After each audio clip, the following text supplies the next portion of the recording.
C'est un événement qui découle d'un miracle pour cette famille, rassemblée ce matin. Si l'on peut entrevoir de la joie sur les visages, eh bien cela se justifie par le long combat contre la mort que Boris aura mené et en est sorti vainqueur.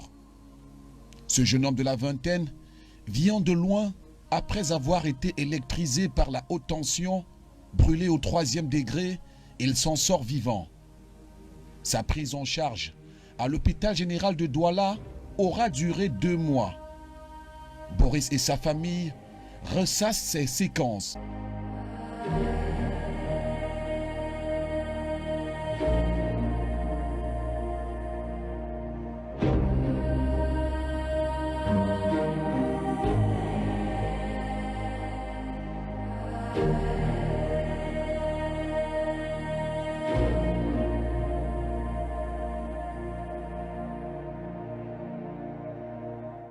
Moi, c'est Madame Toche Suzanne. Je suis la mère de Tanya Toche Boris que vous voyez auprès de moi. Quand cet enfant a eu un choc, moi-même, j'ai piqué une crise. Je ne peux pas vous mentir, ça ne fait pas une semaine comme je suis allée à l'hôpital, on m'a demandé le scanner. Je l'ai fait parce que ça n'allait pas. Déjà à l'hôpital, je pleurais tous les jours. Les factures venaient, je pleurais. C'est l'une de mes mamans qui a vu mon état. Elle m'a demandé d'aller à Equinox parce qu'elle a vu que je ne pouvais pas m'en sortir. Parce que tous les temps, je ne faisais que pleurer. Je ne savais pas que vraiment, jusqu'aujourd'hui, l'enfant s'il devait être encore entre mes mains. Même l'hôpital vraiment a fait du bon travail. Et j'ai été surpris qu'après 2 semaines, on me dit qu'on va couper son pied, ce que je ne m'attendais pas. Ils m'ont dit qu'on va couper le pied vers 22 heures. Tout était déjà prêt. Il était déjà avec le sang sur lui. On est venu m'annoncer ça. Je ne savais pas vraiment. Je ne m'attendais pas à ça. Nous tous, la famille, on ne s'attendait pas à ça. Mais comme le Seigneur fait ces choses, j'ai eu le courage de dire oui, il faut qu'on le fasse parce que peut-être ça pouvait arriver à un autre problème. Peut-être c'était pire. Peut-être le lendemain, on ne pouvait pas le trouver. J'ai accepté de signer les documents pour qu'on puisse couper le pied. Mais entre-temps, j'étais toujours dans les remords. Je n'étais pas vraiment en moi. Je n'avais pas vraiment le cœur de supporter son état. Mais après avoir fait tout ce que vous avez fait là, aujourd'hui, je me trouve un peu, j'ai déjà un peu le sourire parce que même le jour que je suis venue devant vous, je n'arrivais pas à m'exprimer, je n'arrivais pas à parler. Aujourd'hui, grâce à vos prières, à vos dons, aux âmes de bonne volonté, il est là, il est bien vrai, ce n'est pas facile toujours jusqu'à présent. Je remercie encore l'hôpital général. C'est eux-mêmes qui m'ont demandé de rentrer à la maison. J'ai même refusé parce que je voyais le cas de l'enfant, c'était encore critique. Ils m'ont demandé, maman, rentre. Si cet enfant reste encore ici, là, il doit être encore infecté davantage. Nous qui passons de temps en temps devant les malades, on va encore l'infecter. Va à la maison, ça va aller. Tu vas revenir ici pour faire son pansement. J'ai pleuré, je les ai suppliés. Je ne peux pas. J'ai posé la question si je peux trouver quelqu'un au quartier pour pouvoir continuer avec les pansements. Ils m'ont dit non, il ne faut pas gâter ce qu'on a commencé.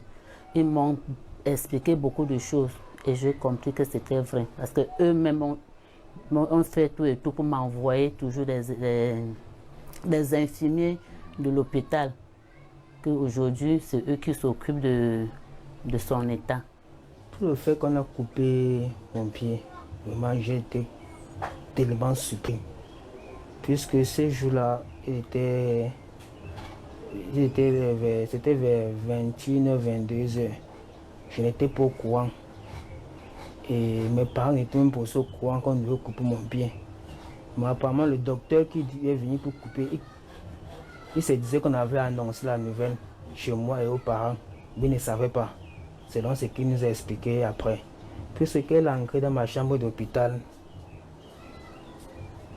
Après l'enquête dans ma chambre d'hôpital, il est venu avec deux infirmières quoi. Il me salue. Dès que je réponds, il dit directement que amenez-le, on pas couper le pied là.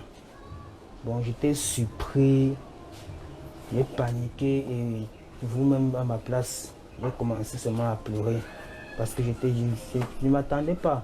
C'est vrai, la jambe, ça ne répondait plus. Mais avec les soins médicaux modernes qui sont là, moi je me disais que bon, il ne pouvait pas imaginer un instant qu'on devait couper le pied. Il me disait qu'on devait peut-être injecter certaines choses, mettre les remèdes et ça devait aller. Et quand il est venu me surprendre comme ça, là, j'étais dépassé, ça m'a vraiment touché. Les pleurs ont commencé. Ils m'ont fait comprendre avant de couper. Ils m'ont fait comprendre la raison pour laquelle on devait couper le pied. Parce que ça ne coupait même pas. Ça devait affecter ce qu'on devait couper encore plus haut. J'ai compris. C'est vrai que ce n'était pas facile d'attendre la nouvelle. Et heureusement, avec les proches qui étaient là, la famille et les docteurs aussi qui m'ont consolé moralement, bon, j'ai accepté aussi que bon, c'est la vie, c'est les choses qui arrivent. J'ai accepté cette condition. Et j'ai accepté la condition là que je vais remettre pointer les mains de Dieu. Je vous remercie très grandement d'avoir encore cette occasion de venir auprès de la famille pour acquérir vraiment nos sentiments. Il y a de cela 4 mois où Boris a fait l'accident. Mais comparativement par rapport dans le premier mois, février, mars, où il était encore interné, vraiment, j'étais inquiet. Tout le monde était inquiet. Parce que on ne le voit pas facilement. Mais quand on les gardes malades, surtout sa maman, bon, de temps en temps, on nous donnait les comptes rendus. Mais vraiment, on avait toujours peur parce que vraiment c'était difficile. Devant lui, les gens entraient avec les mêmes cas, ressortaient vraiment sans vie. Et on avait aussi trop peur. Mais on était serein, on restait dans la prière. Et on s'est dit que depuis, si le premier jour, le Seigneur a bien voulu vraiment qu'il soit en vie, alors c'est pas aujourd'hui vraiment qu'il va continuer ce qu'il a commencé.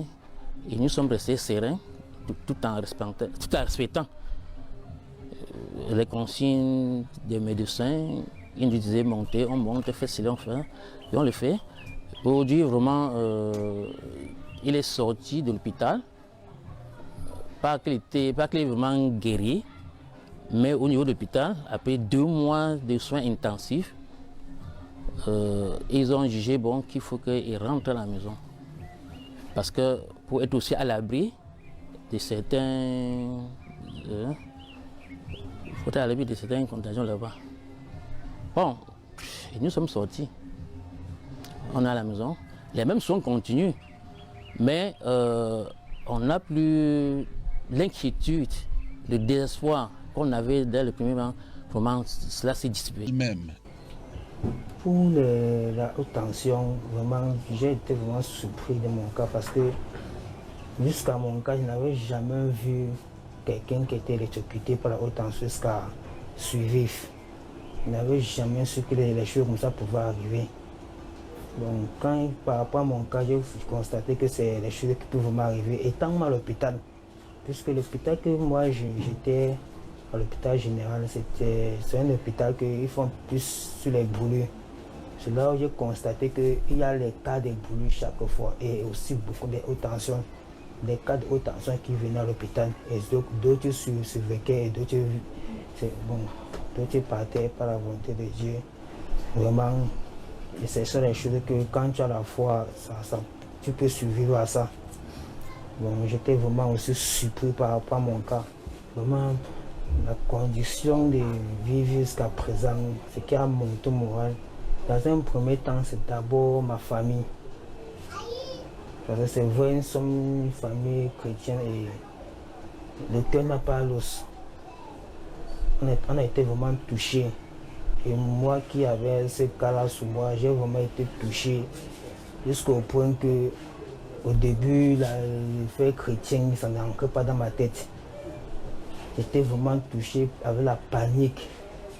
Et c'est ma famille qui est venue d'avoir monté mon moral chaque fois que ça va arriver, ça va aller. Et aussi les docteurs qui étaient aussi là pour prendre soin de moi, ils montaient aussi le moral parce que ça n'allait pas. Mon corps chauffait chaque moment, je pleurais chaque jour, je paniquais. Quand ma famille aussi venait me monter le moral, c'est là où j'ai compris que non, c'est les choses qui peuvent arriver. Et du coup, dans un deuxième temps, c'est la prière aussi. Puis dire vrai, la prière, c'est quelque chose qu'il ne faut pas négliger. Parce que c'est grâce à cette prière-là que je suis jusqu'à présent. C'est grâce vraiment à la prière. On dit souvent que c'est dans le malheur qu'on voit vraiment ses vrais amis. J'ai eu, étant à l'hôpital, j'ai les amis qui venaient me rendre visite. Beaucoup m'ont aidé. Boris, au lendemain de sa sortie de l'hôpital général où il a été pris en charge, nous étions lui rendre visite pour voir sa nouvelle configuration et surtout ce qu'il devient, l'acceptation de la personne qu'il est devenu aujourd'hui, comment est-ce qu'il gère ça. Boris nous a fait des confidences au travers bien sûr de cet élément que nous avons tous regardé ensemble. Il y a de cela quelques jours encore, nous étions chez Boris, puisque Boris a entamé une prise en charge psychologique, d'ailleurs qui s'avère marcher merveilleusement bien. Voici les images pour le compte rendu de la prise en charge de Boris.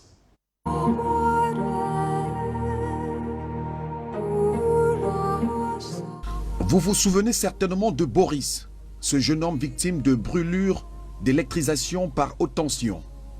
Eh bien, après la prise en charge de ses blessures à l'hôpital général de Douala, grâce à vos implications financières, il a pu regagner le domicile familial.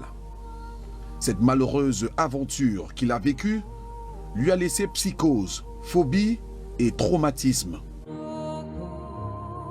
Pour véritablement lui redonner confiance en lui et le réinsérer dans la société, une prise en charge psychologique a été engagée avec David Parfait Domgué, le psychothérapeute qui va soumettre son patient à des exercices.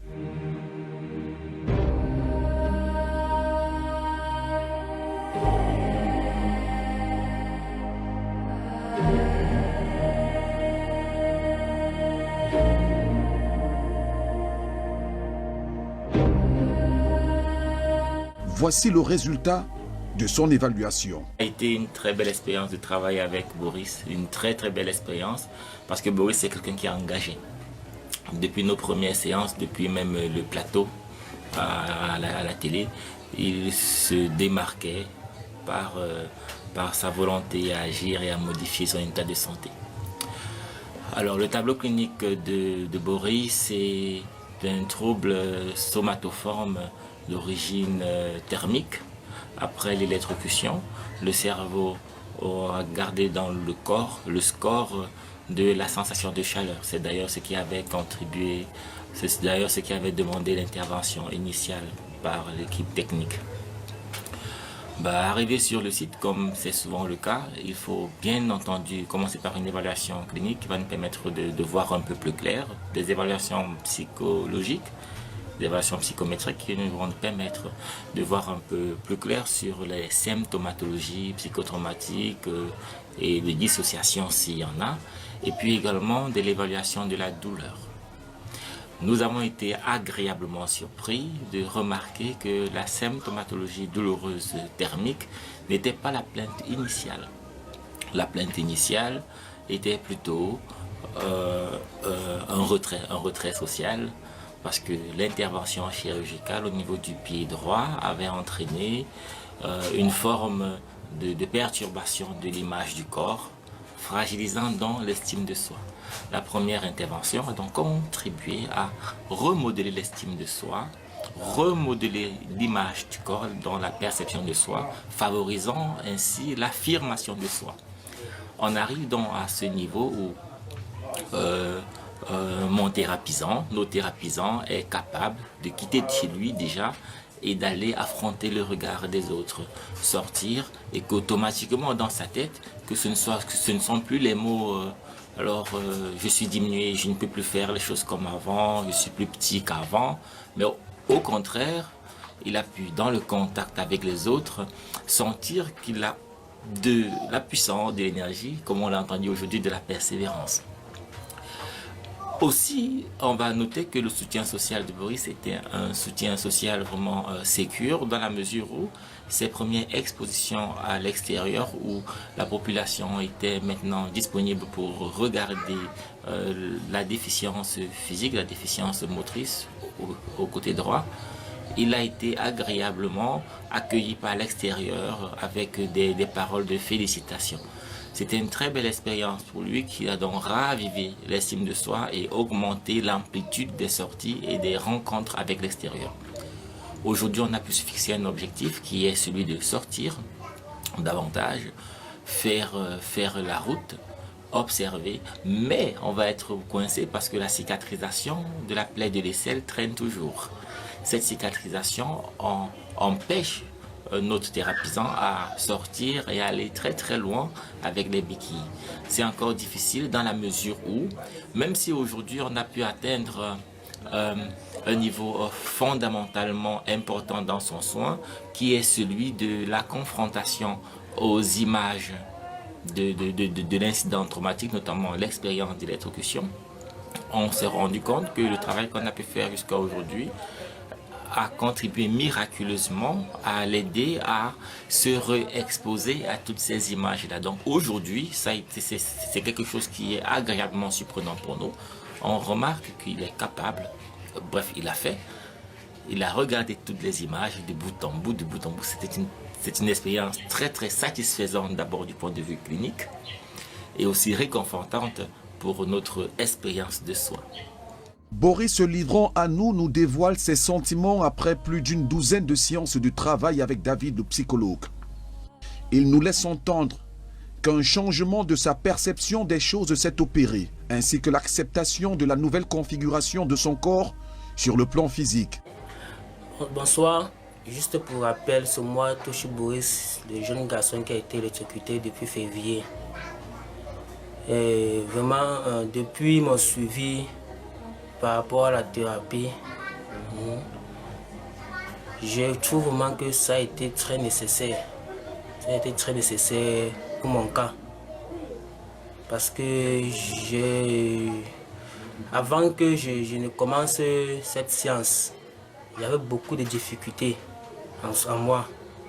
Il y avait beaucoup de difficultés en moi-même. Je me posais au moment des questions par rapport à certaines choses si dans l'avenir, il pouvait le faire.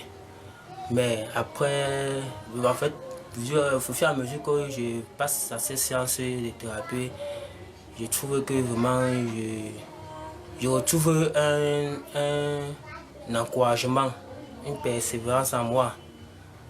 Bon, je me trouve nécessaire, utile pour la société. Peu importe la situation que je me trouve actuellement, je trouve que cette séance a été... En fait, c'est une séance défavorable de mon côté. Et je remercie vraiment monsieur le docteur David Loubet pour ça. Sa présence auprès de moi m'a beaucoup... En fait, sa présence auprès de moi me galvanise beaucoup. C'est vrai, certes, il y a aussi la famille, il y a les amis. Mais grâce à lui, j'ai trouvé que je peux faire aussi beaucoup de choses. Comme par exemple, vu ma situation, il y avait un évitement en moi de sortir hors de la maison. Mais après quelques séances qu'on a eu à travailler, il m'a fait travailler le cerveau à ce niveau-là et je me suis trouvé vraiment face à ces difficultés-là. Et ça n'a pas été un problème difficile comme je pensais. Ça a été plutôt favorable et j'ai compris que le temps que je me mettais en tête que peut-être je devais un jour sortir, sa présence a réduit ça et ça me favorise beaucoup.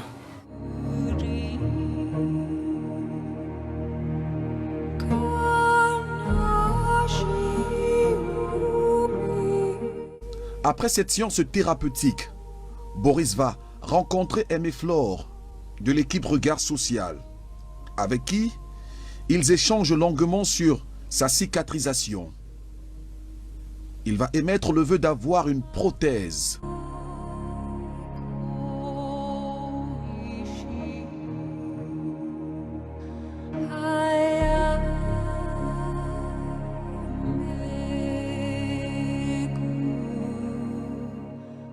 Boris se considère comme miraculé après l'épreuve qu'il a traversée. Il a droit à une seconde chance dans sa vie grâce à vous, âme de bonne volonté, auquel il adresse son merci. Je ne cesserai jamais de dire merci à tous ceux qui m'ont aidé de près, de loin, en prière, et beaucoup aussi financièrement et émotionnellement. Parce qu'on dit, en fait, quand je pense à tous ces temps que j'ai traversé, vraiment, les mots me manquent. Les mots me manquent. Tout ce que je peux dire, c'est grandement merci. Merci à l'équipe technique aussi qui a envoyé, en fait, qui a trouvé nécessaire de m'envoyer le docteur Doubé David pour mon cas. Et vraiment, je vous dis sincèrement merci.